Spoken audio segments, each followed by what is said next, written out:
Where were indigenous and enslaved people within these imperial archives? Did they appear within the vast troves of paper and parchment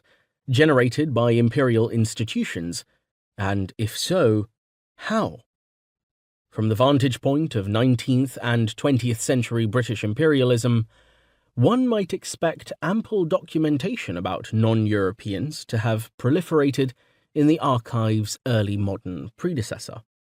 The circumstance of ruling over hundreds of millions of conquered subjects, most of whom were black or brown, and neither enslaved nor free, Caroline Elkins has recently observed, presented the modern British Empire with a fundamental problem. How could Britain justify and maintain its domination of conquered peoples at a time when liberal ideals were rendering its own nation-state increasingly democratic? Asking the same question of the early modern British Empire, however,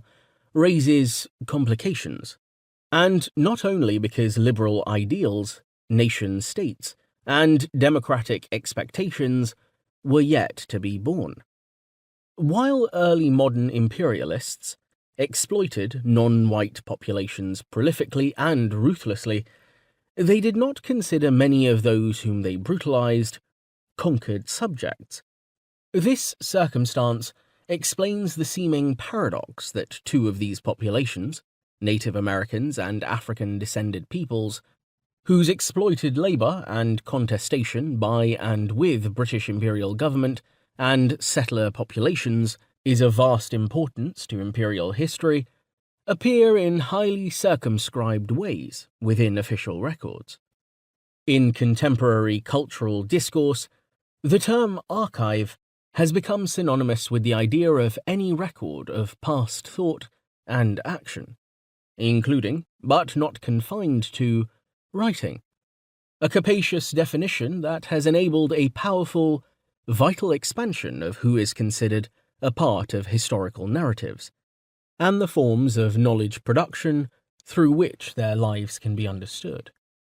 This concept of the archive perceptively recognizes that despite the formal exclusion of enslaved peoples, indigenous peoples and non-male people from the category of the human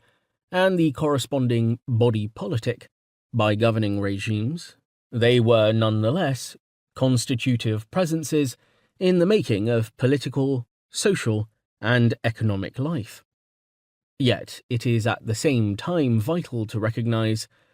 that early modern administration operated on a contextually precise definition of the archive as records of governance that, in turn, created the conditions under which such groups came to be subordinated within regimes of knowledge production in the first place,